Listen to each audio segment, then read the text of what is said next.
Halo sahabatku. Selamat datang kembali di channel Cerita Momo. Tempat kisah-kisah menguji emosi, menguak misteri, dan pastinya bikin kamu penasaran sampai akhir. Gimana nih kabarmu hari ini? Semoga selalu sehat dan bahagia ya. Sahabatku, pernahkah kamu merasakan guncangan terdahsyat dalam hidupmu, yang datang dari bisikan polos seorang anak kecil? Kisah kali ini akan membawa kita pada perjalanan Elena, seorang istri yang hidupnya jungkir balik hanya karena satu bisikan rahasia dari putranya, Kevin yang berusia 10 tahun. Ibu, ayah punya pacar. Setiap ibu pergi, dia ambil uang ibu di lemari. Di balik bisikan itu, tersembunyi plot twist yang jauh lebih gelap dari sekadar perselingkuhan. Ini bukan hanya tentang pengkhianatan, tapi juga tentang dana gelap, penggelapan perusahaan, dan teka-teki warisan rahasia yang disimpan oleh mertua. Akankah Elena berhasil menyusun rencana untuk menjebak Galen dan Mona? Dan apa sebenarnya isi brankas rahasia yang menjadi kunci segalanya? Kisah ini akan menguji kesabaran, kecerdasan, dan keberanian seorang ibu. Jadi, sebelum kita masuk lebih dalam ke drama yang menegangkan ini, like video ini sekarang juga sebagai dukunganmu untuk Elena. Subscribe channel Cerita Momo dan nyalakan lonceng notifikasi agar kamu tidak ketinggalan kisah seru lainnya. Dan yang paling penting, komen di bawah ini, nama, asal kota, dan ketik hadir. Yuk, kita mulai petualangan emosi ini. Siapkan hatimu, karena kisah anakku berusia 10 tahun tiba-tiba berbisik padaku akan segera dimulai. Kepulangan Elena ke rumah setelah perjalanan dinas selama 5 hari terasa berbeda. Bukannya disambut kehangatan lega, ia justru merasakan aura keanehan yang menyelimuti setiap sudut rumah mewah mereka. Galen, suaminya, menyambutnya di ambang pintu dengan senyum yang terlalu lebar dan pelukan yang terasa tergesa-gesa, seperti ada sesuatu yang ingin ia tutupi dengan perhatian berlebihan. Perhatian itu bukannya melegakan, malah menimbulkan kecurigaan halus di benak Elena. Ia adalah seorang bisnis analis yang terlatih membaca pola dan ketidaksesuaian data, dan saat ini, data emosional Galen terasa out of sync. Galen berulang kali menanyakan perjalanannya, memuji penampilannya, dan bahkan menawarkan untuk membawakan tasnya, sebuah tindakan yang jarang ia lakukan. Elena mencoba mengabaikan instingnya, berpikir mungkin ia terlalu lelah. Ia melihat Kevin, putranya yang berusia 10 tahun, sedang bermain di ruang keluarga. Kevin tidak berlari memeluknya seperti biasa. Ia hanya mendongak, matanya yang biasanya cerah kini tampak berkaca-kaca dengan sorot yang lebih dewasa dari usianya. Kevin hanya memberikan lambaian kecil yang ragu, lalu segera menunduk kembali ke mainannya. Insting keibuan Elena segera berteriak. Ia meletakkan tasnya dan berlutut di sebelah Kevin. "Sayang, ada apa? Kenapa Kevin tidak memeluk ibu?" Kevin menggeleng pelan, lalu berbisik, suaranya sangat kecil. "Aku capek, Bu."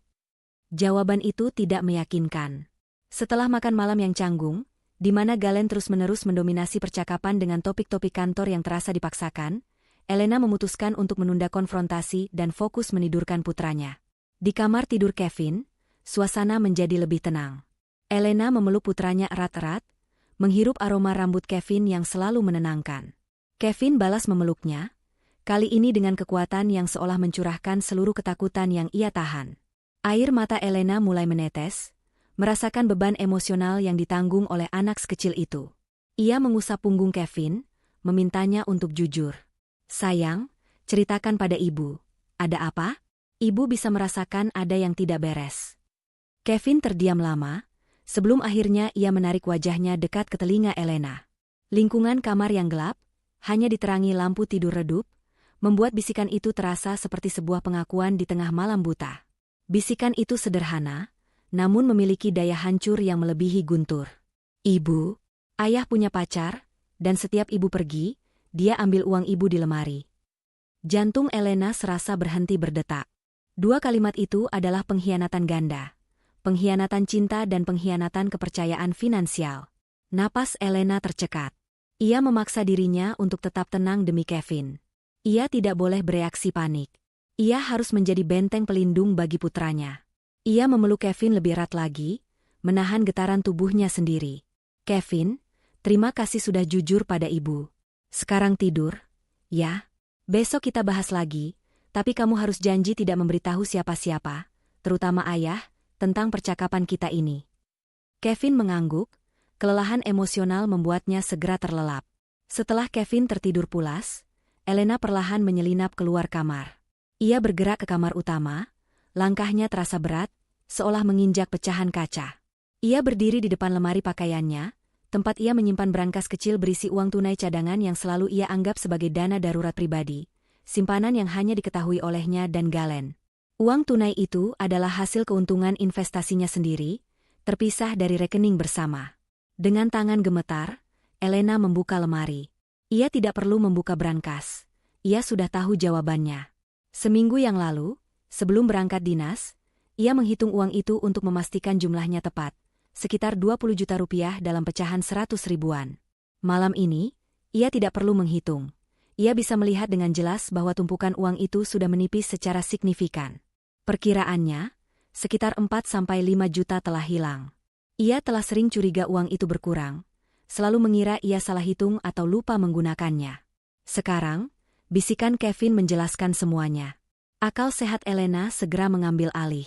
Ia tahu bahwa konfrontasi langsung hanya akan memberinya kebohongan yang terstruktur. Galen adalah pria yang cerdas dan licin.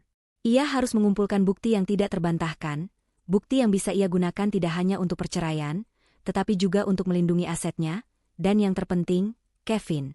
Kecurigaan Elena tidak hanya berhenti pada perselingkuhan dan pencurian uang tunai. Seorang bisnis analis sejati tidak hanya melihat permukaan, ia menggali data yang lebih dalam. Mengapa Galen mengambil uang tunai dalam jumlah kecil, padahal mereka memiliki akses ke rekening bank yang jauh lebih besar? Apakah ada masalah keuangan tersembunyi yang membuat Galen takut menarik dana dari rekening bank? Atau, apakah uang tunai itu digunakan untuk transaksi yang tidak ingin meninggalkan jejak digital? Malam itu, Elena tidak tidur. Ia menghabiskan waktu di ruang kerjanya yang terisolasi. Ia menarik napas dalam-dalam, mengambil keputusan strategis. Ia harus mengonfirmasi dua hal, siapa wanita simpanan itu, dan sejauh mana Galen terlibat dalam kejahatan finansial yang lebih besar. Langkah pertama dalam rencananya adalah membuat Galen lengah. Ia memutuskan untuk berpura-pura menerima penjelasan Galen tentang perjalanan dinas berikutnya. Ia akan mengatakan bahwa ia harus segera kembali keluar kota, kali ini untuk jangka waktu yang lebih lama. Langkah kedua adalah menyiapkan jebakan. Elena memiliki keahlian dalam perangkat keras dan perangkat lunak. Ia diam-diam memesan kamera spycam super kecil, berukuran hanya seujung jari, yang terhubung ke jaringan Wi-Fi rumah dan mampu merekam video beresolusi tinggi. Ia juga menyiapkan umpan uang. Ia mengambil sisa uang di brankasnya, mencatat semua nomor seri uang kertas pecahan 100 ribu yang ada. Tidak hanya itu, ia juga diam-diam pergi ke toko perlengkapan khusus dan membeli bubuk fluoresen UV yang tidak terlihat mata telanjang, lalu menaburkannya sedikit pada tumpukan uang umpan tersebut. Uang itu akan meninggalkan jejak yang tidak disadari pada tangan siapapun yang menyentuhnya, yang akan ia periksa dengan senter UV kecil saat ia kembali. Ia memotret uang umpan itu dari berbagai sudut, memastikan bukti digitalnya lengkap. Ia meletakkan tumpukan uang umpan itu di tempat yang persis sama di brankas kecilnya. Dengan persiapan yang matang ini, ia menunggu. Waktu terasa merangkak. 2 hari kemudian, saat sarapan, Galen mengumumkan bahwa ia harus melakukan perjalanan bisnis mendadak keluar kota. Elena, dengan wajah tenang yang ia latih semalaman, menjawab dengan santai, "Oh, bagus sekali. Aku juga harus segera kembali ke kantor pusat untuk menyelesaikan laporan yang tertunda. Mungkin aku akan pergi besok pagi dan kembali 5 hari lagi." Wajah Galen menunjukkan ekspresi lega sesaat yang tidak disadari Galen sendiri, namun tertangkap jelas oleh mata Elena. Di sekolah, sebelum mengantar Kevin, Elena memanggil putranya ke samping. Ia menatap mata Kevin dengan serius. "Kevin, ibu akan pergi besok pagi. Ibu minta kamu janji pada ibu. Saat ibu pergi, kamu harus sangat hati-hati. Jangan pernah masuk ke kamar ibu dan ayah. Jika kamu melihat ayah membawa seseorang masuk rumah, atau jika kamu melihat sesuatu yang aneh, jangan tunjukkan reaksi apapun. Langsung kirim pesan ke ibu hanya dengan satu kata. Amanah." Kevin, yang memahami keseriusan situasi ini, mengangguk dengan tekad seorang prajurit kecil. Ia kini menjadi mata dan telinga rahasia Elena, pahlawan rahasia dalam drama pengkhianatan ini. Malam itu, Elena menginstal kamera spycam tersebut di lemari, menyamarkannya dengan sempurna di antara lipatan pakaian. Ia menghubungkan kamera ke aplikasi di ponselnya, memastikan kualitas rekamannya sempurna. Ia tersenyum getir, Membayangkan betapa cepatnya kehidupan rumah tangga mereka berubah menjadi operasi intelijen pribadi. Semua sudah siap. Sekarang, yang ia butuhkan hanyalah kesabaran dan waktu bagi Galen untuk melakukan kesalahan. Ia sudah mengatur jadwal penerbangannya, namun ia tidak akan menaiki pesawat itu. Rencananya adalah pura-pura berangkat, lalu kembali secara diam-diam dan menunggu di luar rumah. Elena tahu bahwa kebenaran itu menyakitkan, tetapi ia harus menghadapi rasa sakit itu dengan mata terbuka. Ia tidak hanya bertarung untuk harga dirinya, tetapi untuk masa depan Kevin. Jika Galen terlibat dalam penggelapan uang, maka aset mereka, masa depan finansial Kevin, bahkan reputasinya sendiri bisa hancur. Bisikan Kevin bukan hanya alarm tentang perselingkuhan, tetapi sebuah peringatan merah tentang kehancuran finansial yang jauh lebih besar. Ia harus siap. Pagi itu, Galen tampak sangat bersemangat. Ia membantu Elena membawa koper, menunjukkan perhatian yang berlebihan, seolah ingin segera melihat punggung istrinya menghilang di balik pintu gerbang. Elena, dengan keahlian akting yang terasa, membalas senyumnya, memastikan tidak ada kecurigaan yang muncul di wajah Galen. Ia memeluk Galen sebentar, lalu mencium kening Kevin, memberinya tatapan penuh makna yang hanya dipahami oleh mereka berdua. Operasi dimulai. Elena melajukan mobilnya menuju bandara, namun hanya menempuh jarak beberapa kilometer.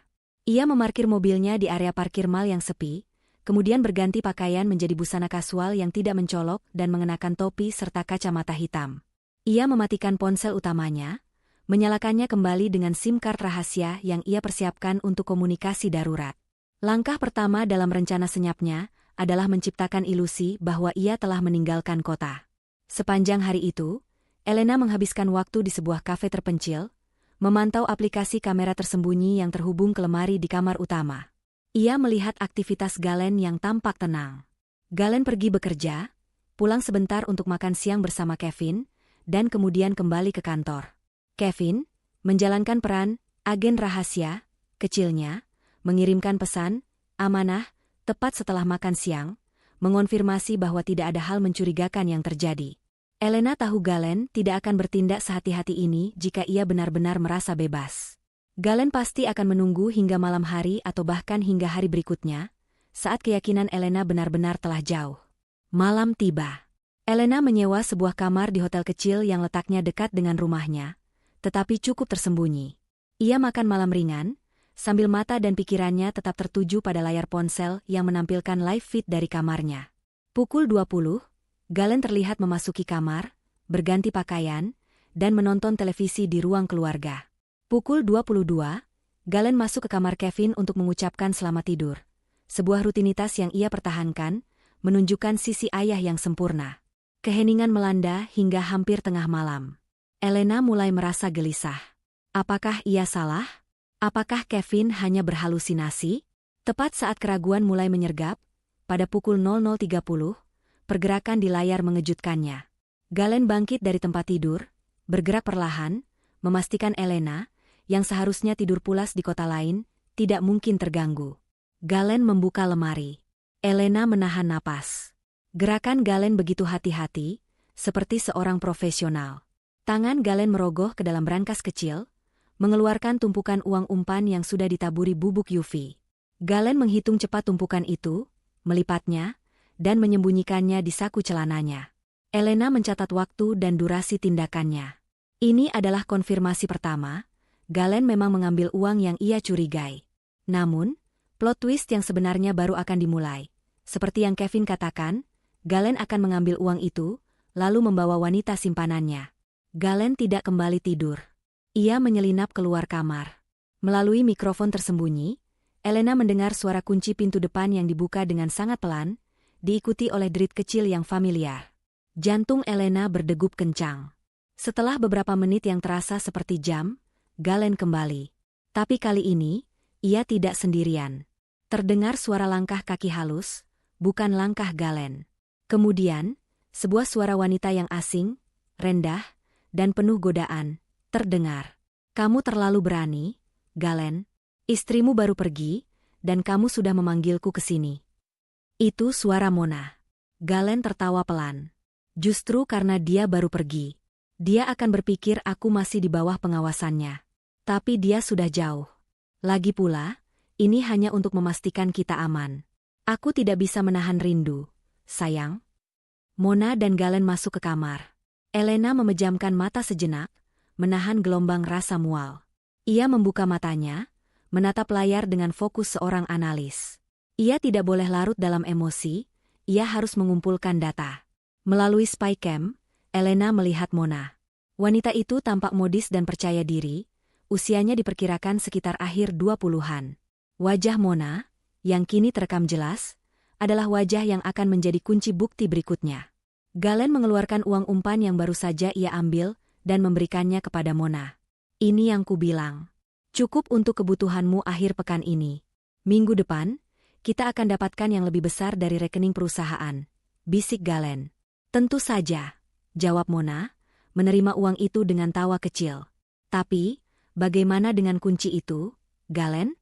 Kau janji akan memberikannya padaku malam ini. Aku butuh akses ke safe deposit box itu sekarang. Galen menghela napas, tampak sedikit ragu. Kamu yakin? Itu kunci ibuku, Bu Laksmi. Aku menemukannya di laci rahasia meja kerja ayah, setelah beliau meninggal. Aku yakin isinya adalah harta warisan tersembunyi yang belum sempat ayah berikan kepada kami. Aku sudah membuat duplikatnya, jadi tidak masalah. Aku tidak mau Bu Laksmi tahu. Beliau selalu merahasiakan ini. Mona tersenyum penuh kemenangan. Tentu saja aku yakin. Kita perlu memverifikasi nilai warisan itu untuk rencana jangka panjang kita, sayang. Percayalah padaku. Galen merogoh saku kemejanya dan mengeluarkan sebuah kunci kecil berwarna perunggu dengan ukiran antik, yang langsung diberikan kepada Mona. Ini adalah plot twist yang lebih dalam dari sekadar perselingkuhan, uang tunai itu hanyalah cover. Tujuan utama Mona dan Galen ternyata adalah kunci brankas rahasia yang diyakini Galen sebagai warisan dari mendiang ayahnya. Galen, karena keserakahan dan janji Mona, mengkhianati kepercayaan ibunya sendiri, Bu Laksmi, untuk mendapatkan kunci itu. Elena terkejut melihat kunci tersebut. Ia mengenali kunci itu. Itu bukan kunci brankas kecil di lemari mereka, melainkan kunci safe deposit box yang sudah lama hilang milik mendiang ayah mertuanya, sebuah misteri keluarga yang tidak pernah terselesaikan. Galen mengira itu adalah kunci warisan, padahal itu adalah teka-teki lama yang melibatkan Bu Laksmi. Setelah Mona pergi, Galen kembali tidur dengan wajah puas. Elena, di kamar hotelnya, merasakan amarahnya berubah menjadi fokus yang tajam. Ia memiliki semua yang ia butuhkan. Rekaman video, bukti pencurian uang dan perselingkuhan, dengan wajah Mona. Bukti fisik, uang umpan yang sudah tertinggal bubuk UV di tangan Galen. Bukti utama, pengakuan lisan Galen tentang rencana penggelapan yang lebih besar di rekening perusahaan, dan yang terpenting, penyerahan kunci rahasia milik Bu Laksmi kepada Mona. Rencana Elena segera ditingkatkan. Ia tidak hanya akan meminta cerai, ia akan meluncurkan serangan balik finansial dan hukum yang akan menghancurkan Galen dan Mona. Langkah selanjutnya harus segera diambil, mengumpulkan bukti digital di tempat kerja Galen, dan menghubungi bantuan profesional. Elena mengeluarkan flash drive tersembunyi milik Galen yang sempat ia salin 2 hari lalu. Ia mencolokkannya ke laptop. Data di dalamnya adalah berkas-berkas kantor yang tampak tidak berbahaya. Namun, Elena tahu cara membaca metadata dan file tersembunyi. Ia menemukan sebuah folder terenkripsi yang berisi korespondensi surel Galen dan Mona, yang bukan hanya berisi pesan mesra, tetapi juga dokumen internal perusahaan yang bocor dan rencana transfer dana yang mencurigakan. Elena menyadari bahwa ancaman ini jauh lebih besar dari rumah tangganya. Galen telah menjerumuskan dirinya ke dalam kejahatan kerah putih, dan ia harus bergerak cepat sebelum nama baiknya ikut terseret karena mereka adalah suami istri. Ia meraih ponsel rahasianya. Hanya ada satu orang yang bisa ia percayai dengan data sensitif dan analisis forensik digital secepat ini, Pak Julian. Mantan rekan kerjanya di bidang forensik digital, yang sekarang memiliki konsultan independen. Halo, Julian? Ini aku, Elena. Aku butuh bantuanmu, sekarang. Ini darurat. Aku punya data yang sangat sensitif, menyangkut penggelapan perusahaan dan suamiku, bisik Elena ke dalam telepon. Suara Pak Julian di seberang telepon terdengar tenang. Elena, sudah lama tidak dengar. Kirimkan semua filenya padaku. Aku akan menganalisisnya malam ini juga. Kita akan bertemu besok pagi di tempat yang kamu tentukan. Jangan panik. Tarik napas, dan jangan pernah tunjukkan ke siapapun kalau kamu tahu apapun. Elena menutup telepon, Air matanya menetes, bukan karena sedih, tetapi karena lega. Ia tidak sendirian. Ia telah menjebak Galen, mendapatkan bukti awal perselingkuhan, dan yang terpenting, ia telah menemukan benang merah menuju kejahatan finansial yang jauh lebih besar yang melibatkan dana perusahaan dan teka-teki kunci warisan Bu Laksmi. Ia menatap live feed terakhir, Galen tertidur pulas, tidak menyadari bahwa plot twist yang sebenarnya telah dimulai, dan pahlawan rahasia berusia 10 tahun telah memulai kehancurannya. Rencana Elena, yang awalnya hanya untuk membalas dendam pribadi, kini telah berubah menjadi misi penyelamatan finansial yang berisiko tinggi. Pertemuan Elena dengan Pak Julian, mantan rekan kerjanya di bidang forensik digital, berlangsung pagi-pagi sekali di sebuah kedai kopi tersembunyi, jauh dari area perumahan mereka. Elena menyerahkan laptop yang berisi flash drive Galen dan rekaman dari kamera tersembunyi. Wajah Pak Julian yang biasanya ceria kini tampak serius saat meninjau data tersebut. Ia mencermati korespondensi surel Galen dan Mona yang berhasil Elena temukan. Sambil menunggu analisis mendalam Pak Julian, Elena menceritakan segalanya. Bisikan Kevin, uang umpan yang hilang, kedatangan Mona, hingga pengakuan Galen tentang kunci rahasia Bu Laksmi. Ia sengaja menahan emosinya, berbicara dengan nada datar dan analitis, seolah menceritakan kasus orang lain. Ia tahu, di dunia bisnis dan hukum, emosi hanya akan menjadi penghalang. 2 jam kemudian, Pak Julian menarik napas panjang dan menutup laptopnya. Raut wajahnya kini jauh lebih tegang dari sebelumnya. Elena, ini jauh lebih buruk daripada perselingkuhan dan pencurian uang tunai kecil. Uang tunai yang diambil Galen dari berangkasmu itu hanyalah uang saku, atau mungkin dana operasional untuk menutup mulut Mona di awal. Elena mencondongkan tubuhnya ke depan. Maksudmu? Data di sini menunjukkan bahwa Galen telah memanipulasi laporan keuangan perusahaan selama 6 bulan terakhir. Skema yang ia gunakan sangat canggih, melibatkan perusahaan supplier fiktif. Dan Mona bukan hanya pacar simpanan. Dia adalah kunci dari seluruh operasi ini. Pak Julian memutar laptopnya ke arah Elena, menampilkan bagan yang rumit. Galen mentransfer dana perusahaan dalam jumlah besar, kita bicara puluhan miliar, ke rekening perusahaan cangkang di luar negeri. Dan coba tebak, rekening perusahaan cangkang itu dimiliki oleh ayah Mona, yang merupakan salah satu pemilik saham utama di perusahaan Galen. Plot twist menegangkan. Mona, yang diperkenalkan Galen sebagai kekasih, ternyata adalah anak dari musuh bisnis Galen yang dicurigai terlibat dalam kasus penggelapan. Galen tidak merampok perusahaan sendirian, Elena. Dia justru sedang dirampok, atau lebih tepatnya, diperalat, oleh Mona dan ayahnya untuk menutupi jejak penggelapan mereka sendiri, atau sebagai alat balas dendam atas konflik saham di masa lalu. Uang yang dia ambil dari rekeningmu, dan uang tunai yang dia berikan pada Mona, adalah bentuk uang tutup mulut, atau setoran kecil dari Galen agar Mona mau bekerja sama dan tidak membongkar boroknya yang lain. Elena merasakan kepalanya pening. Suaminya bukan hanya selingkuh, ia juga terlibat dalam kejahatan kerah putih yang bisa berujung pada penjara, dan anehnya, ia tampak seperti korban dalam skema yang lebih besar. Yang paling menakutkan adalah, karena mereka adalah suami istri, Elena bisa dianggap tahu, atau setidaknya, aset bersama mereka bisa disita sebagai ganti rugi. Kita harus segera bertindak, Elena. Bukti ini cukup untuk mengajukan gugatan cerai dengan tuntutan pembatalan utang dan penyitaan aset Galen secara sepihak. Kita harus buktikan bahwa kamu sama sekali tidak tahu tentang aktivitas ilegalnya, dan yang lebih penting, kita harus segera memproteksi aset Kevin. Elena mengingat teka-teki kunci perunggu rahasia Bu Laksmi yang diambil Galen. Julian, ada satu hal lagi. Galen memberikan sebuah kunci rahasia kepada Mona. Dia bilang itu kunci warisan ayahnya yang hilang, yang disembunyikan ibunya. Apa itu ada hubungannya? Pak Julian terdiam. Kunci brankas? Jika itu warisan, itu adalah aset yang terpisah. Tapi jika Galen memberikan kunci itu kepada rekan kejahatannya, itu bisa menjadi bukti tambahan bahwa Galen menggunakan aset keluarga untuk menenangkan Mona, atau mungkin untuk mengakses dana lain yang bisa digunakan untuk operasi ilegal mereka. Kita harus melacak kunci itu, dan kita harus bertemu Bu Laksmi. Elena setuju. Ia harus segera melindungi dirinya dari Galen dan Mona. Pak Julian segera memberikan daftar langkah hukum yang harus diambil Elena. Mengajukan gugatan cerai kilat. Dengan bukti video dan surel ini, gugatan dapat dipercepat dengan alasan perselingkuhan dan financial endangerment, membahayakan keuangan keluarga. Permohonan aset lockdown. Segera mengajukan perintah pengadilan untuk membekukan semua aset bersama Galen, untuk mencegah Galen dan Mona melarikan sisa dana perusahaan atau aset pribadi lainnya. Laporan resmi melaporkan Galen ke Dewan Direksi perusahaan tempat Galen bekerja atas dugaan penggelapan yang didukung bukti-bukti digital yang solid. Elena beranjak. Ia kini bukan lagi istri yang rapuh, melainkan seorang profesional yang sedang menjalankan operasi pembersihan aset. Tugas pertamanya, mengamankan Kevin. Ia menjemput Kevin dari sekolah. Di mobil, ia memeluk Kevin erat-erat dan mengucapkan terima kasih atas keberaniannya. Ibu tidak bisa melakukannya tanpa kamu. Nak, kamu adalah pahlawan ibu. Kevin tersenyum lega, beban berat di pundaknya sedikit terangkat, karena ia tahu ia telah melakukan hal yang benar. Elena membawa Kevin ke rumah Bu Laksmi, ibu mertuanya.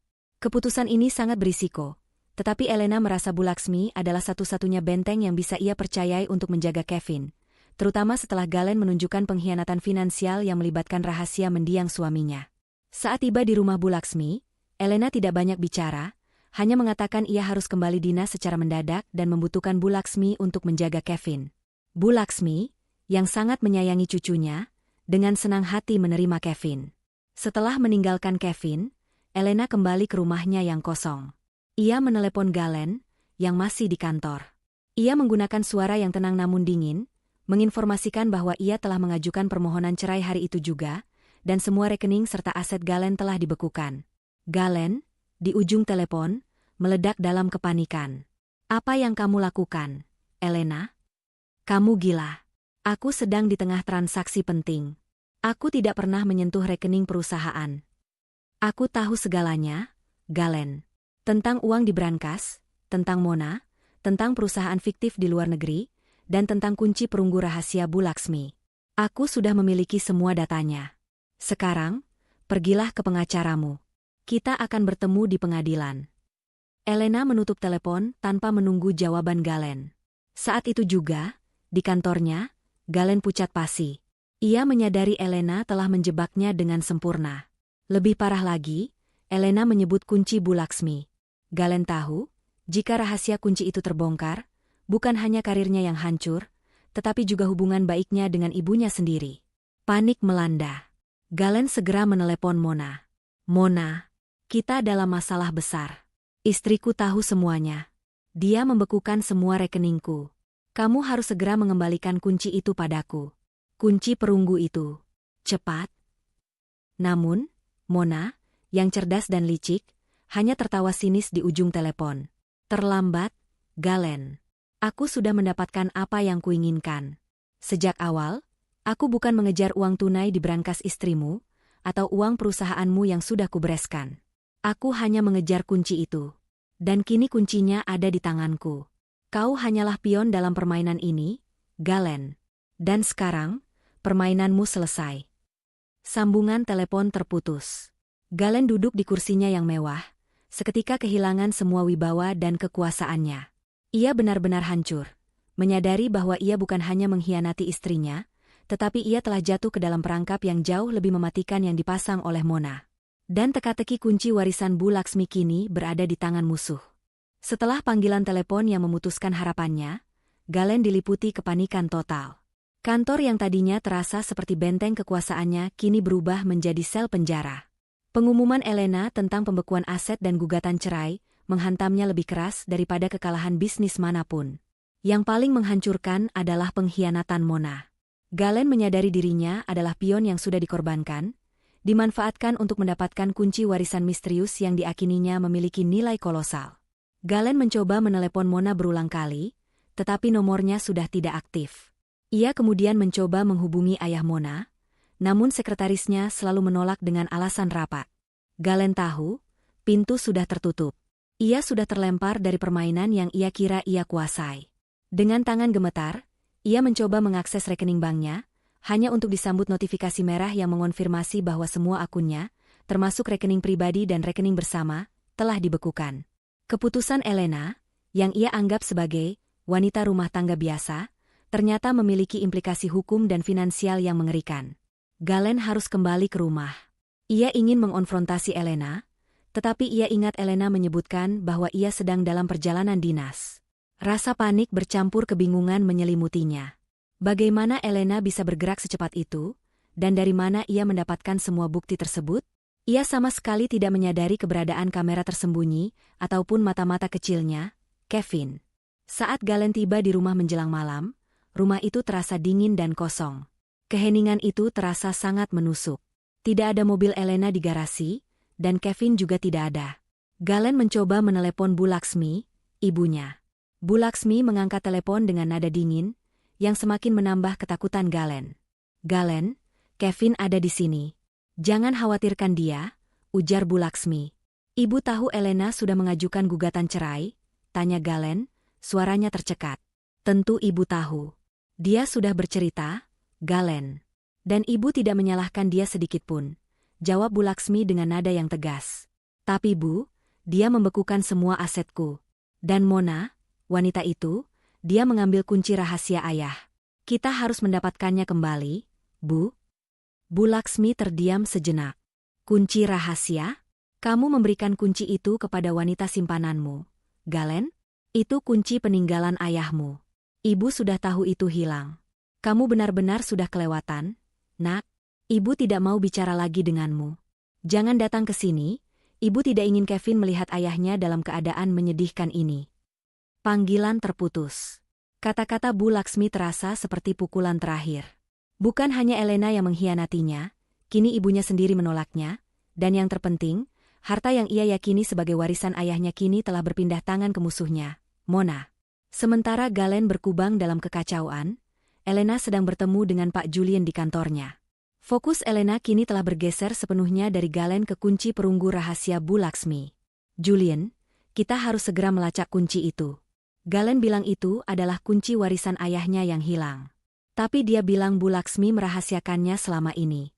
Ada sesuatu yang tidak beres di sini, ujar Elena, menatap peta pikiran yang dibuat Pak Julian.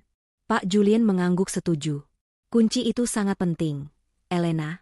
Jika itu benar-benar kunci safe deposit box berisi warisan besar, dan kini ada di tangan Mona, yang terbukti adalah rekan kejahatan Galen, maka Mona memiliki kartu jackpot ganda. Kita harus mengonfrontasi Bu Laksmi secara langsung. Malam itu, Elena mengatur pertemuan rahasia dengan Bu Laksmi di luar rumahnya. Bu Laksmi datang dengan wajah lelah dan penuh kekhawatiran, namun ia memancarkan aura ketegasan yang sama sekali tidak pernah dilihat Elena. Bu Laksmi adalah wanita yang selama ini dikenal pendiam, penyayang, dan sangat mencintai Kevin. Elena memulai percakapan dengan hati-hati. Ia menunjukkan bukti-bukti perselingkuhan Galen, penggelapan perusahaan, dan terutama, rekaman di mana Galen menyerahkan kunci perunggu kepada Mona. Bu Laksmi mendengarkan dengan tenang.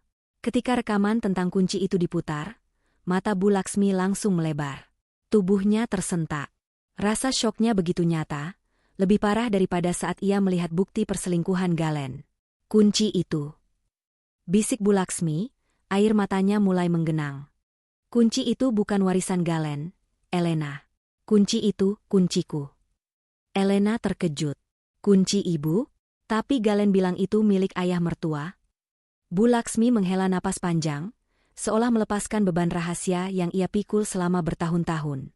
Dulu, bertahun-tahun yang lalu, saat Galen masih kecil, ayahnya terlibat utang besar dengan rentenir yang hampir menghancurkan nama baik keluarga.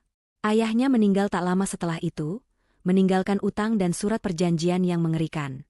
Selama ini, ibu bekerja keras dalam diam, menjual beberapa perhiasan ibu, dan menabung setiap sen yang ibu punya untuk melunasi utang itu. Brankas itu, safe deposit box itu, isinya bukan warisan untuk Galen. Isinya adalah semua sertifikat pelunasan utang ayahnya, dan yang paling penting sertifikat properti atas nama Kevin, ungkap Bu Laksmi, suaranya bergetar. Plot twist emosional. Ternyata kunci yang dicuri Galen dan diberikan kepada Mona adalah kunci dari safe deposit box yang berisi masa depan finansial Kevin, yang disiapkan oleh Bu Laksmi. Bu Laksmi telah menyembunyikan kunci itu dari Galen, karena ia tahu Galen memiliki kecenderungan buruk dalam mengelola uang, mirip seperti ayahnya. Maksud ibu, Kevin punya properti? Tanya Elena, tidak percaya. Ya, Elena. Ibu membelikan properti itu 10 tahun lalu, tepat setelah Kevin lahir. Ibu mendaftarkannya atas nama Kevin, tetapi kuncinya ibu simpan, tidak ingin Galen tahu karena ibu khawatir dia akan menggunakannya untuk menutupi hutang atau bisnisnya yang selalu bermasalah. Ibu hanya ingin memastikan Kevin memiliki pegangan jika sesuatu yang buruk terjadi pada ibu atau, pada rumah tangga kalian. Kunci itu yang Mona ambil sekarang. Jelas Bu Laksmi, air matanya menetes. Kisah Bu Laksmi memberikan perspektif baru yang mendalam. Pengkhianatan Galen terhadap Elena kini terasa lebih keji. Ia mengkhianati istrinya, ibunya, dan bahkan putranya sendiri demi sebuah kunci yang ia yakini akan memperkaya dirinya, tanpa tahu bahwa kunci itu adalah jaminan keselamatan finansial putranya. Elena segera menyadari betapa berbahayanya kunci itu berada di tangan Mona. Jika Mona mengetahui properti atas nama Kevin, ia bisa saja memalsukan dokumen atau menggunakan properti itu sebagai jaminan untuk utang Galen. "Julian, kita harus segera bertindak," ujar Elena menelepon Pak Julian setelah pertemuan dengan Bu Laksmi. Kunci itu milik Bu Laksmi, isinya sertifikat properti atas nama Kevin. "Mona sekarang memegang jaminan masa depan anakku. Kita harus melacak Mona dan mengambil kunci itu kembali sebelum dia bertindak." Pak Julian, setelah mendengar seluruh cerita, mengangguk. "Itu mengubah segalanya, Elena. Sekarang ini bukan hanya kasus perceraian dan penggelapan, ini adalah kasus penyelamatan aset minor yang sangat mendesak. Aku akan menggunakan semua jaringanku untuk melacak transaksi terakhir Mona dan ayahnya. Kita akan mendapatkan kunci itu kembali, demi Kevin." Elena dan Bu Laksmi, yang tadinya hanya mertua dan menantu dengan hubungan biasa, kini bersatu dalam misi rahasia untuk menyelamatkan Kevin. Mereka berdua sama-sama wanita yang dikhianati oleh pria yang sama, dalam hal finansial, dan kini mereka harus bekerja sama untuk menghadapi Mona, musuh yang tidak mereka ketahui wajahnya sampai rekaman kamera tersembunyi. Setelah pengakuan mengejutkan Bu Laksmi tentang kunci rahasia Kevin, Elena bergerak cepat, dibantu penuh oleh keahlian forensik Pak Julian. Prioritas utama mereka adalah Mona. Pak Julian mengaktifkan jaringan investigasinya, berfokus pada lacak rekam digital Mona yang terekam dalam metadata surel yang ditemukan di flash drive Galen. Analisis Pak Julian mengungkapkan bahwa Mona bukan hanya sekadar anak pemilik saham. Ia adalah seorang konsultan yang sangat terampil dalam rekayasa finansial dan penghilangan jejak. Jejak digital Mona sangat minim, tetapi dari alamat IP yang ia gunakan untuk mengirim surel terenkripsi ke Galen, Pak Julian berhasil memetakan area geografis tempat Mona beroperasi. Area tersebut berpusat di sekitar distrik bisnis kelas atas, jauh dari rumah Elena dan Galen. Pada saat yang sama, Galen berada di ambang kehancuran. Pembekuan aset yang dilakukan Elena membuatnya terisolasi secara finansial.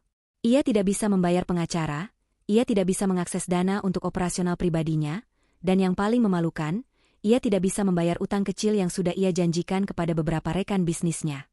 Reputasinya di kantor mulai runtuh setelah Dewan Direksi menerima laporan anonim, yang sebenarnya adalah laporan terstruktur dari Pak Julian atas nama Elena, mengenai manipulasi laporan keuangan. Galen mencoba mencari pertolongan dari Bu Laksmi, ibunya. Ia nekat mendatangi rumah Bu Laksmi, mengabaikan larangan ibunya. Ketika Galen tiba, Bu Laksmi menyambutnya di teras dengan wajah dingin dan keras. Kevin, yang berdiri di balik Bu Laksmi, menatap ayahnya dengan sorot mata yang penuh kekecewaan, sebuah pemandangan yang menghancurkan hati Galen. Galen, dalam keadaan terdesak, menjatuhkan harga dirinya. Ia berlutut di hadapan ibunya dan Kevin, menciptakan drama palsu yang menyedihkan. "Bu, Kevin, ayah minta maaf. Ini semua salah paham. Elena hanya ingin menghancurkanku. Aku tidak mencuri. Aku hanya ingin mendapatkan kembali warisan ayah yang disembunyikan. Mona membohongiku. Dia mengambil kuncinya. Kita harus bersatu, Bu, kita harus merebut kembali kunci itu warisan kita." Bu Laksmi menatap putranya tanpa bergeming. Ia sudah mengetahui kebenaran yang jauh lebih menyakitkan dari yang Galen akui. "Berdiri, Galen. Berhenti berakting. Warisan yang kamu maksud itu adalah jaminan masa depan Kevin. Kunci itu adalah milik ibu. Kamu tidak hanya mengkhianati istrimu, kamu mengkhianati ibu, dan kamu mempertaruhkan masa depan putramu sendiri demi wanita yang baru kamu kenal. Ibu tidak akan membantumu, Galen. Kamu harus menanggung konsekuensi dari perbuatanmu sendiri." Penolakan keras dari Bu Laksmi ini mengakhiri drama palsu Galen. Ia menyadari tidak ada lagi tempat berlindung. Ia pergi dengan putus asa, sementara Kevin, meski masih diam, membalikkan badannya, menolak memberikan tatapan terakhir kepada ayahnya. Di sisi lain, Pak Julian akhirnya berhasil menemukan titik lemah Mona. Ia menemukan bahwa Mona memiliki kebiasaan menggunakan sebuah layanan kurir eksklusif untuk mengirim dokumen-dokumen penting kepada ayahnya. Menggunakan koneksi lamanya, Pak Julien menyusup ke sistem logistik kurir tersebut dan menemukan alamat tempat Mona biasa menerima dan mengirim paket. Alamat itu adalah sebuah kantor mewah yang disewanya di lantai teratas, sebuah gedung pencakar langit. Elena dan Pak Julien tahu mereka tidak bisa langsung mengkonfrontasi Mona, karena Mona adalah profesional dan pasti memiliki pengamanan. Mereka harus menyusun strategi untuk mendapatkan kunci perunggu tersebut secara legal. Pak Julien menyarankan untuk menggunakan gugatan pembatalan dokumen sebagai senjata utama. Karena Bu Laksmi sudah mengakui bahwa safe deposit box dan kunci itu miliknya, dan isinya adalah sertifikat aset atas nama Kevin, seorang minor, maka Elena sebagai wali sah Kevin berhak menuntut penahanan sementara atas safe deposit box tersebut. Elena segera bertemu dengan pengacaranya dan mengajukan permohonan darurat ke pengadilan. Ia menyertakan surat pernyataan bermeterai dari Bu Laksmi, rekaman video Galen menyerahkan kunci, dan analisis Pak Julien mengenai keterlibatan Mona dalam aktivitas ilegal. Semua bukti ini menguatkan bahwa Mona mendapatkan kunci tersebut melalui tindakan kriminal, dan bahwa aset yang dipertaruhkan adalah aset milik seorang minor yang harus dilindungi. Pengadilan menerima permohonan itu dan mengeluarkan surat perintah penyitaan sementara atas isi safe deposit box tersebut, serta perintah pemanggilan terhadap Mona dan Galen. Pagi hari itu, 2 hari setelah Galen diusir oleh ibunya, Elena dan Pak Julien, didampingi oleh seorang petugas pengadilan dan aparat kepolisian, menuju gedung perkantoran Mona. Ini adalah puncak ketegangan, di mana Elena akan berhadapan langsung dengan wanita yang menghancurkan rumah tangganya. Di lobi gedung mewah itu, Elena merasakan ketegasan baru dalam dirinya. Ia bukan lagi istri yang dikhianati, ia adalah seorang ibu yang berjuang untuk masa depan putranya. Sementara itu, Galen, yang masih berkeliaran tanpa arah, menerima pesan dari pengacaranya yang sudah ia bayar dengan uang pinjaman terakhirnya. Pesan itu berisi pemberitahuan dari pengadilan tentang perintah pemanggilan dan surat penyitaan sementara. Galen merasa dunianya benar-benar berakhir. Ia menyadari bahwa tindakan Elena kali ini tidak main-main. Ia telah melangkah terlalu jauh. Saat Galen mulai panik mencari Bu Laksmi, Elena sudah berada di depan pintu kantor Mona. Ketukan keras di pintu kantor Mona yang minimalis namun elegan itu menjadi penanda bahwa badai yang sesungguhnya akan segera dimulai. Elena bersiap untuk konfrontasi, hatinya berdebar, namun matanya memancarkan tekad yang dingin dan mematikan. Ia harus mendapatkan kembali kunci itu. Demi Kevin. Ketukan keras di pintu kantor mewah Mona, akhirnya dibuka oleh seorang asisten muda yang terkejut melihat kehadiran rombongan Elena. Di belakang Elena berdiri Pak Julien, seorang petugas pengadilan, dan 2 orang petugas kepolisian berseragam lengkap. Suasana hening dan mencekam menyelimuti lorong kantor yang biasanya tenang. Asisten itu tergagap, "Maaf, Nona Mona sedang tidak menerima tamu tanpa janji temu." "Kami tidak memerlukan janji," potong Elena dengan suara mantap, menunjukkan ketenangan yang kontras dengan gejolak di hatinya. Petugas pengadilan di sebelahnya maju, menunjukkan surat perintah di tangannya. "Kami datang dengan surat perintah penyitaan sementara atas barang bukti terkait kasus penggelapan dan penyelamatan aset minor," kata petugas itu dengan nada resmi. Mona, yang tadinya sedang berbicara di telepon di balik meja kerjanya yang elegan, terkejut mendengar keributan itu. Ia bangkit, wajahnya yang cantik dan selalu percaya diri kini menunjukkan sedikit kerutan kepanikan. Ia mengenali Elena dari rekaman video yang Galen pernah tunjukkan padanya. "Elena, apa-apaan ini? Ini kantor pribadi. Anda tidak punya hak," seru Mona, suaranya berusaha keras tetap dominan. Elena melangkah masuk, matanya lurus menatap Mona. "Hak saya ada di surat perintah ini, Mona. Saya adalah wali sah dari Kevin, putra saya. Dan Anda adalah wanita yang secara kriminal mendapatkan kunci yang menjamin masa depan finansialnya." Mona mencoba memanggil keamanan, tetapi salah satu petugas polisi sudah berdiri di ambang pintu, menghalangi jalan. Pak Julien mendekati meja kerja Mona, dan menunjuk ke tas tangan mahal yang tergeletak di samping kursi Mona. "Nona Mona, berdasarkan kesaksian dan bukti yang kami miliki, Anda dicurigai memiliki barang bukti krusial yang berhubungan dengan penyelewengan dana dan aset yang melibatkan Galen," kata Pak Julien. Mona menolak, "Saya tidak tahu apa-apa. Saya tidak punya barang yang Anda maksud." Saat ketegangan memuncak, petugas pengadilan memberikan peringatan terakhir. "Nona, jika Anda menolak bekerja sama dalam proses penyitaan yang sah ini, kami terpaksa melakukan penggeledahan dan Anda dapat dikenakan tuduhan menghalangi proses hukum." Mona, yang sadar betul bahwa melawan hukum hanya akan memperburuk posisinya, menghela napas panjang. Ia tahu bahwa Galen pasti telah membongkar semua rahasia. Ia merogoh tasnya, dan dengan gerakan dramatis penuh kekalahan, ia mengeluarkan seuntai kunci kuno berwarna perunggu.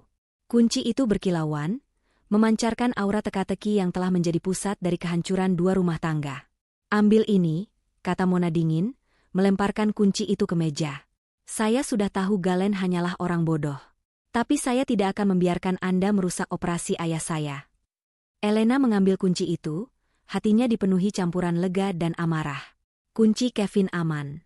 Setelah penyitaan kunci berhasil, petugas pengadilan dan polisi mencatat barang bukti, dan Elena, bersama Pak Julian, segera meninggalkan kantor Mona. Mona ditinggalkan dengan wajah penuh malu dan kemarahan, menyadari bahwa ia meremehkan Elena. Ia berhasil mendapatkan kunci, tetapi sekarang ia akan menghadapi tuntutan hukum yang jauh lebih besar dari sekadar petty theft. Sementara Elena menyelesaikan misinya, Galen berada di titik terendah. Setelah ditolak oleh Bu Laksmi, ia melarikan diri ke sebuah bar murahan, mabuk dan mencoba mencari cara untuk menghindari kehancuran yang tak terhindarkan. Pikirannya dipenuhi penyesalan atas keputusannya memberikan kunci rahasia Bu Laksmi kepada Mona. Ia baru menyadari betapa bodohnya ia mempercayai wanita itu. Saat ia sedang meratapi nasibnya, Galen menerima panggilan dari Dewan Direksi perusahaannya. Mereka memanggilnya untuk segera hadir dalam sidang komite etik darurat. Ini adalah momen pengungkapan resmi. Galen tiba di kantornya dengan penampilan acak-acakan, berhadapan dengan meja panjang yang diisi oleh para petinggi perusahaan, termasuk ayah Mona, yang menatapnya dengan pandangan kosong, dan beberapa pengacara perusahaan. Di tengah meja, tergeletak salinan bukti yang diserahkan Elena. Rekaman audio Galen mengakui manipulasi dana, bukti transfer ilegal, dan yang paling memalukan, transkrip percakapannya dengan Mona. "Galen, berdasarkan bukti-bukti yang sangat meyakinkan ini, kami menemukan Anda bersalah atas pelanggaran etik berat dan dugaan penggelapan dana perusahaan. Anda resmi kami berhentikan, dan semua aset Anda akan dibekukan sesuai tuntutan hukum yang diajukan oleh istri Anda, Elena," kata salah satu direktur komite etik. Galen mencoba membela diri. "Ini semua jebakan. Mona yang merencanakan. Dia yang menyuruhku." Ayah Mona memotongnya dengan nada dingin. "Nona Mona adalah konsultan luar kami yang menemukan jejak manipulasi Anda dan melaporkannya. Anda mencoba menyuapnya dengan kunci warisan ilegal, Galen. Kami akan menuntut Anda kembali untuk semua kerugian yang telah Anda timbulkan." Plot twist kedua, ayah Mona membalikan keadaan. Ia menjadikan Mona sebagai pahlawan yang menemukan penggelapan Galen, padahal merekalah yang mengatur skema itu sejak awal. Galen, yang tidak memiliki bukti konkret tentang kejahatan Mona, hanya bisa melihat dirinya difitnah dan dikorbankan. Galen akhirnya ditahan oleh polisi yang sudah menunggu di luar ruang sidang komite, atas laporan resmi dari perusahaan. Ia diantar keluar dengan tangan terikat, melalui lobi kantor yang penuh dengan tatapan mata pegawai yang menghakimi. Rasa malu itu lebih pedih daripada rantai besi yang membelenggunya. Ia telah kehilangan segalanya: istri, anak, ibu, karir, dan kebebasannya. Di saat yang sama, Elena sudah berada di bank, didampingi oleh Bu Laksmi dan Pak Julian. Dengan kunci perunggu yang kini ada di tangannya, mereka berhasil membuka safe deposit box rahasia Bu Laksmi. Di dalamnya, bukan emas atau berlian, tetapi setumpuk dokumen. Di bagian atas, ada tumpukan sertifikat pelunasan utang mendiang suaminya, bukti pengorbanan Bu Laksmi. Dan di bawahnya, terbungkus rapi, adalah sertifikat kepemilikan villa mewah di kawasan elit, yang terdaftar atas nama Kevin, anak dari Elena. Elena dan Bu Laksmi saling pandang. Kehancuran Galen telah mengamankan masa depan Kevin, dengan cara yang paling tidak terduga. Kejahatan Galen dan Mona telah menguak teka-teki pengorbanan Bu Laksmi selama 10 tahun. Setelah berhasil mengamankan sertifikat properti Kevin, Elena, didukung penuh oleh Pak Julian dan Bu Laksmi, fokus sepenuhnya pada proses hukum.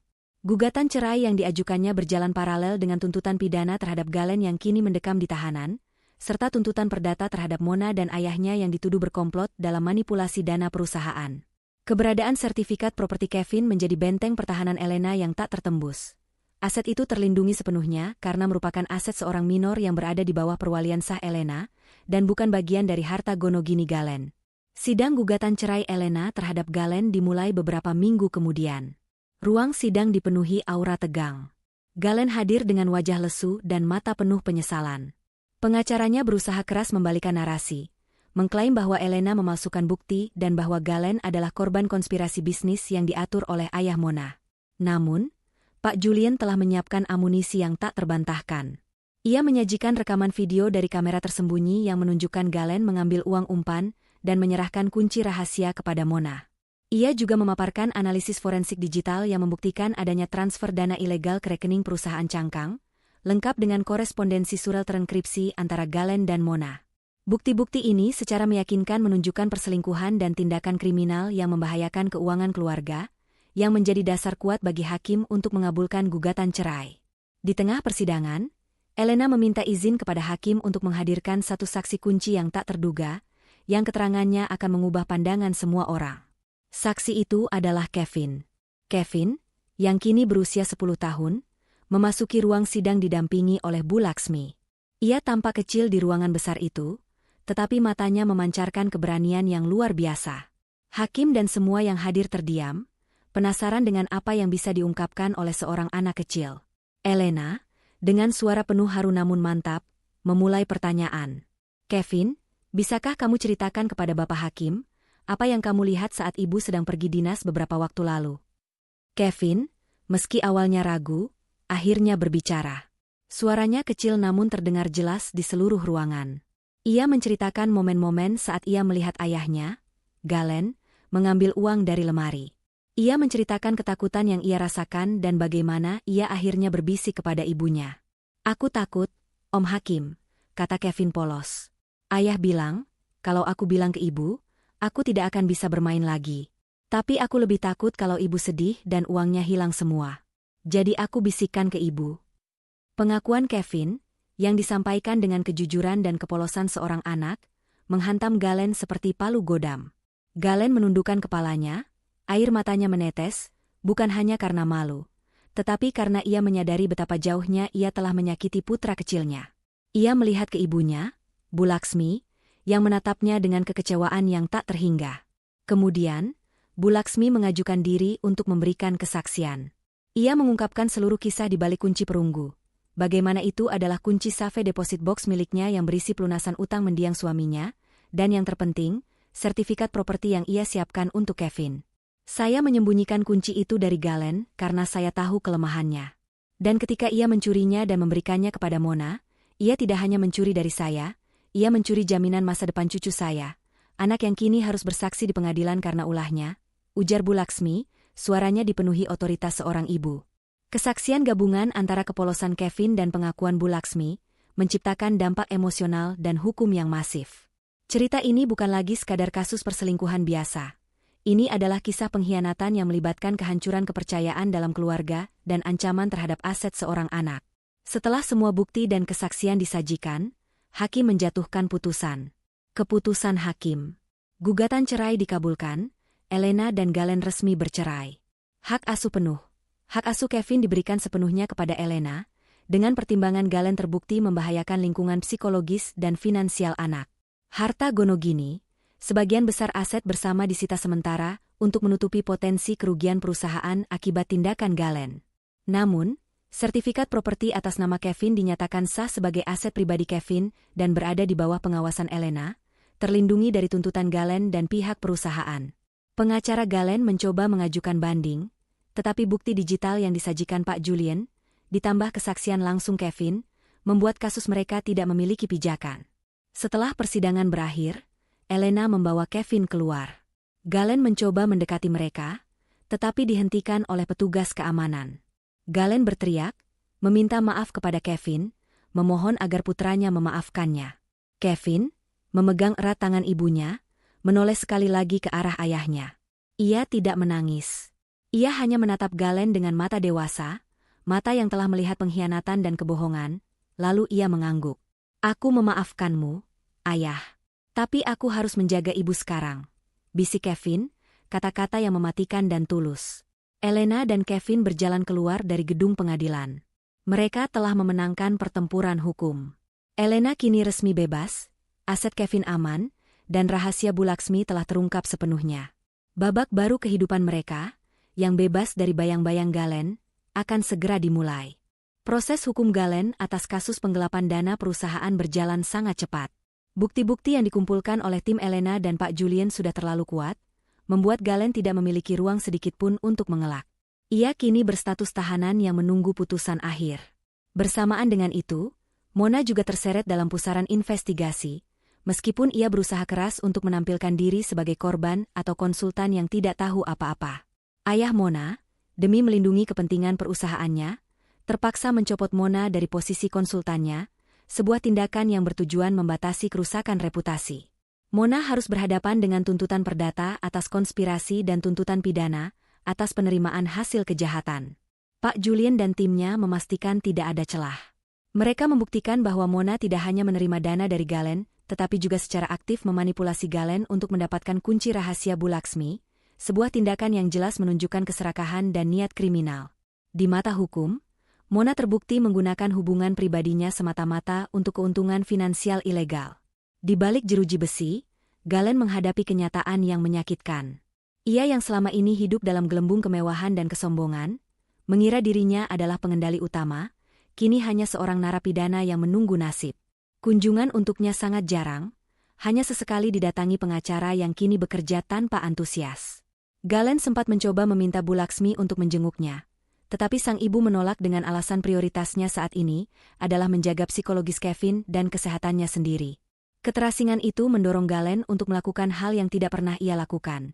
Ia menulis surat pengakuan yang sangat panjang kepada Bu Laksmi. Isinya bukanlah pembelaan diri, melainkan pengakuan tulus atas kesalahannya. Ia menceritakan rasa tertekan di kantor, bagaimana rayuan Mona yang menjanjikan kekayaan instan membuatnya buta, dan betapa yakinnya ia bahwa kunci perunggu itu adalah warisan yang akan menyelamatkannya, bukan jaminan masa depan putranya. Bu, saya benar-benar menyesal. Penyesalanku tidak hanya karena perbuatanku terhadap Elena, tetapi karena aku mengkhianati kepercayaan ibu dan mempertaruhkan masa depan Kevin. Aku baru sadar sekarang, di balik jeruji ini, bahwa harta sejatiku adalah kalian, bukan uang. Aku sangat malu. Tolong sampaikan kepada Kevin bahwa ayah minta maaf. Maafkan aku, Bu. Surat itu diterima dan dibaca oleh Bu Laksmi bersama Elena.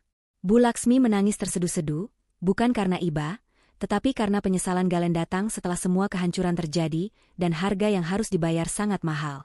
Elena, yang mendengarnya, hanya menghela napas panjang. Ia tahu penyesalan itu tulus, tetapi hal itu tidak akan mengembalikan waktu dan kepercayaan yang sudah dihancurkan. Persidangan untuk Mona berlangsung lebih dulu.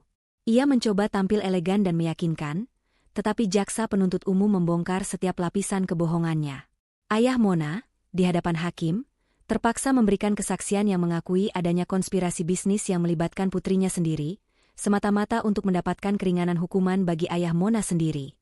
Mona, yang dulunya licik dan percaya diri, harus menelan pil pahit ketika ia divonis dengan hukuman yang cukup berat atas keterlibatannya dalam penggelapan dan penipuan. Tiba pada hari vonis Galen. Ia mendengarkan putusan hakim dengan wajah pasrah. Ia dijatuhi hukuman penjara yang cukup lama, disertai denda yang besar sebagai ganti rugi kepada perusahaan. Harta gonogini mereka, yang sudah dibekukan, disita sebagian besar untuk menutupi denda tersebut. Galen benar-benar kehilangan segalanya, kebebasan, kekayaan, dan yang paling menyakitkan, keluarganya. Begitu vonis dijatuhkan, Galen meminta izin khusus dari hakim untuk bertemu Kevin untuk terakhir kalinya, sebelum ia dipindahkan ke lembaga pemasyarakatan. Hakim mengabulkan permohonan itu dengan syarat pertemuan didampingi oleh Bu Laksmi dan Elena. Pertemuan itu adalah momen yang pilu. Kevin dibawa oleh Bu Laksmi ke ruangan kunjungan yang sunyi. Kevin, yang kini lebih berani, tidak lagi menunjukkan rasa takut. Ia menatap ayahnya yang mengenakan seragam tahanan. Galen tidak mampu berkata-kata. Ia hanya bisa memeluk Kevin seerat mungkin, menangis terseduh-seduh di bahu putranya, meluapkan semua penyesalannya. Jadilah anak yang baik, nak. Jaga ibumu dan nenekmu. Ayah akan pergi jauh untuk waktu yang lama. Maafkan ayah, bisik Galen dengan suara serak. Kevin balas memeluk ayahnya, lalu melepaskannya. Ia menatap Galen dengan mata dewasa, mata yang telah menyaksikan kebenatan pahit. Ayah, aku sudah memaafkanmu. Tapi ayah harus benar-benar berubah, ya? Kata Kevin, kata-kata yang tulus dan mematikan di saat yang sama. Saat Elena dan Kevin bersiap untuk pergi, Galen memanggil Elena sekali lagi. Elena, tolong. Jaga dirimu dan Kevin baik-baik. Aku tahu aku tidak pantas mengatakan ini, tapi kamu telah melakukan hal yang benar. Terima kasih. Terima kasih karena kamu telah menyelamatkan Kevin, meskipun harus mengorbankan diriku. Elena menatap Galen untuk yang terakhir kalinya. Di matanya tidak ada lagi amarah, hanya rasa kasihan yang dalam terhadap nasib seorang pria yang memilih jalan salah. Aku melakukan ini demi Kevin, Galen. Bukan untuk diriku. Semoga kamu bisa menemukan kedamaian di sana dan memperbaiki dirimu. Ia membawa Kevin pergi, meninggalkan Galen sendirian dengan penyesalan yang akan menemaninya selama bertahun-tahun di balik jeruji besi. Galen telah membayar harga tertinggi untuk keserakahan dan pengkhianatannya. Ia telah mencapai akhir dari hidupnya yang lama, dan harus memulai babak baru yang penuh dengan konsekuensi dan introspeksi. Waktu berjalan perlahan, membawa serta proses penyembuhan bagi Elena dan Kevin. 6 bulan berlalu sejak putusan cerai diketok dan Galen menjalani masa hukumannya. Suasana di rumah Elena kini terasa berbeda. Sunyi, tetapi damai. Tidak ada lagi ketegangan yang menyesakan, tidak ada lagi senyum palsu atau kecurigaan yang mengintai. Rumah yang dulu terasa seperti medan perang emosional kini menjadi tempat berlindung yang aman. Bu Laksmi, yang memutuskan untuk tinggal bersama Elena dan Kevin sementara waktu, menjadi pilar dukungan yang tak terduga. Hubungan antara Elena dan Bu Laksmi berubah drastis. Dari sekadar menantu dan mertua menjadi rekan seperjuangan yang memiliki ikatan kuat, diikat oleh cinta mereka kepada Kevin. Bu Laksmi, dengan sifat keibuan dan ketegasannya, membantu Elena memulihkan kondisi psikologis Kevin. Kevin, meskipun melalui masa sulit, menunjukkan ketahanan yang luar biasa. Ia kembali menjadi anak 10 tahun yang ceria. Bisikan ketakutan yang ia sampaikan kepada ibunya telah berubah menjadi sumber kekuatan. Ia tahu ia telah melakukan hal yang benar, dan ia bangga telah menjadi pahlawan bagi ibunya. Elena dan Bu Laksmi memastikan Kevin mendapatkan konseling yang dibutuhkan untuk memproses pengkhianatan ayahnya dengan cara yang sehat. Sementara itu, Elena, dengan bantuan Pak Julian, berhasil menata ulang keuangannya. Ia menggunakan keahliannya sebagai bisnis analis untuk membangun kembali karir profesionalnya, kali ini sebagai konsultan independen yang sangat dicari. Pengalamannya membongkar kasus penggelapan suaminya sendiri, memberinya reputasi sebagai seseorang yang cerdas, teliti, dan memiliki integritas yang tak tergoyahkan. Keputusan Elena untuk tidak mengambil harta Gonogini secara berlebihan, dan fokus hanya pada pengamanan aset Kevin, membuatnya terhindar dari kerumitan hukum berkepanjangan. Ia membiarkan pengadilan dan perusahaan menyelesaikan urusan Galen dengan sisa-sisa harta bersama. Baginya, kebebasan dari Galen jauh lebih berharga daripada uang. Fokus terbesar Elena adalah properti Kevin. Sertifikat villa mewah yang ditemukan di Safe Deposit Box Bu Laksmi kini berada dalam pengawasannya. Elena memutuskan untuk tidak menjual properti itu, melainkan mengelolanya sebagai aset investasi jangka panjang untuk pendidikan Kevin. Setiap kali ia melihat sertifikat itu, Elena teringat pada pengorbanan Bu Laksmi dan kebenaran teka-teki kunci perunggu. Warisan sejati bukanlah uang tunai atau perhiasan, melainkan jaminan masa depan yang diberikan oleh cinta dan pengorbanan diam-diam. Hubungan Elena dan Bu Laksmi berkembang menjadi kedekatan yang unik. Mereka sering duduk bersama di malam hari, berbicara jujur tentang masa lalu, tentang kesalahan Galen, dan tentang harapan mereka untuk Kevin. Bu Laksmi sering mengungkapkan penyesalannya karena tidak pernah memberitahu Elena tentang kunci rahasia itu lebih awal.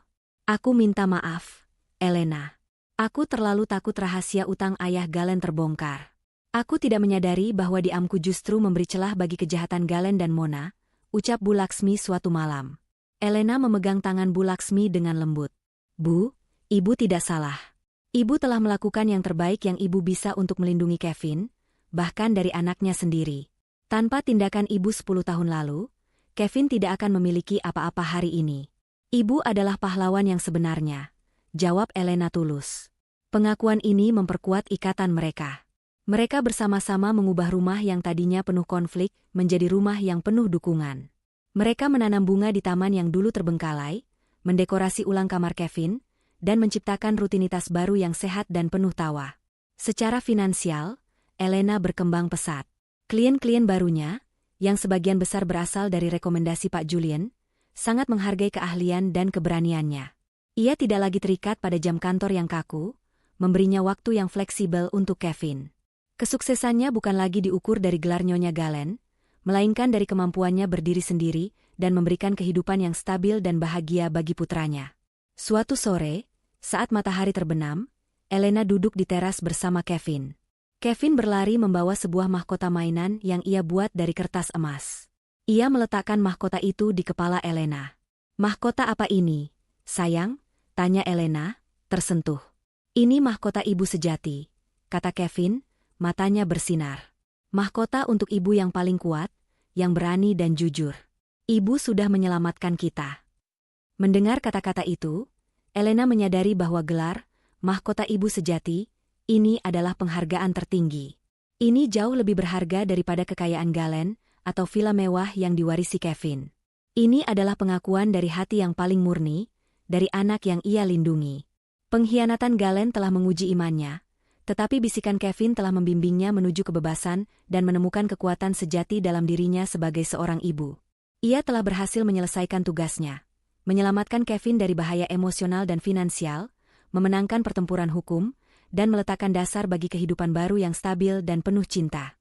2 tahun telah berlalu sejak Galen dijebloskan ke penjara dan Mona menerima vonisnya. Dunia telah berputar, membawa ketenangan dan kemakmuran bagi Elena dan putranya, Kevin.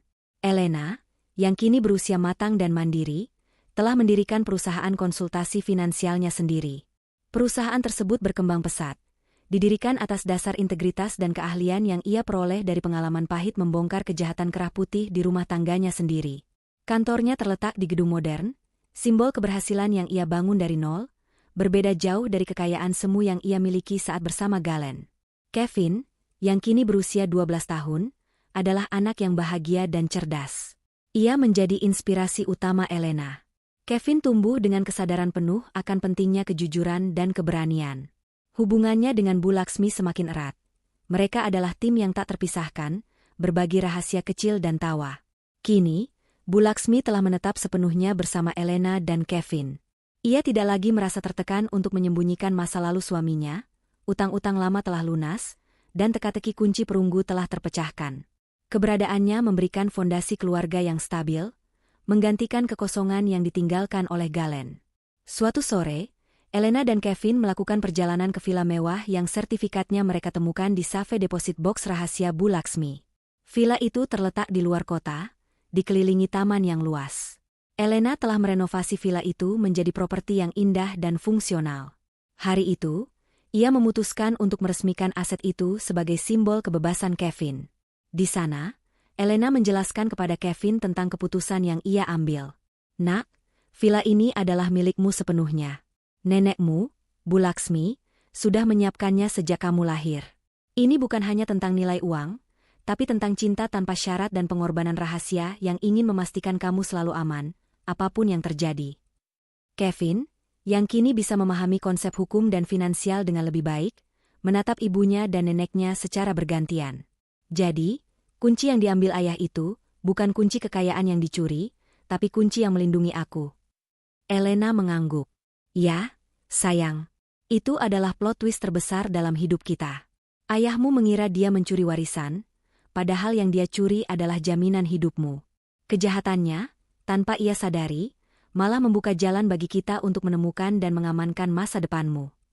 Mengikat teka-teki kunci perunggu. Teka-teki kunci perunggu itu kini terungkap sepenuhnya.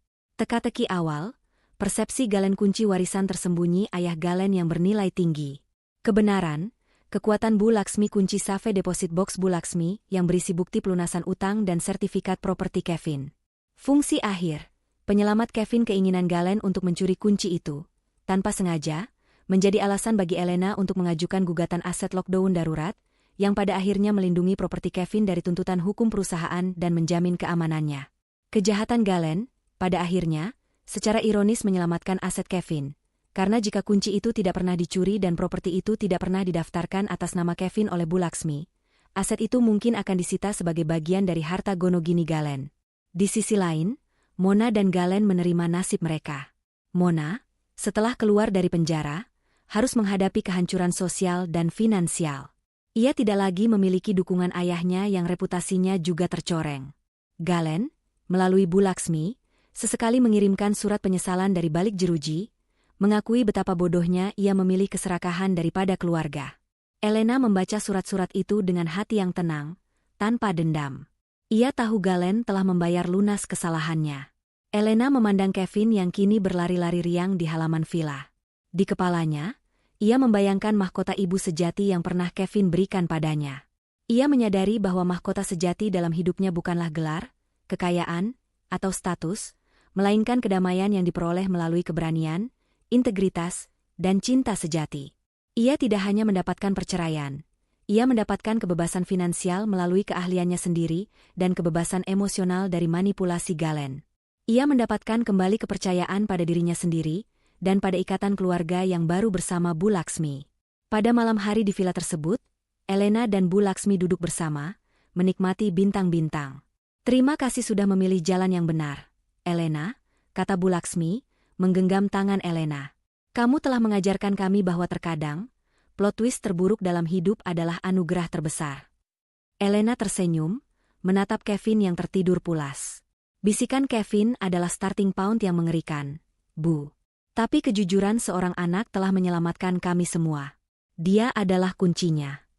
Elena akhirnya menemukan ending yang ia cari. Bukan balas dendam yang menghancurkan, melainkan kehidupan baru yang dibangun di atas dasar kejujuran dan cinta tanpa syarat.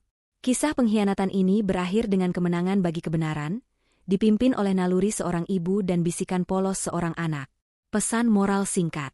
Kekuatan terbesar terletak pada kejujuran dan keberanian, terutama kejujuran seorang anak. Pengkhianatan mungkin bisa mencuri harta, tetapi tidak akan pernah bisa mencuri masa depan yang dilindungi oleh cinta sejati. Percayalah pada instingmu, dan mahkota sejati akan menjadi milikmu.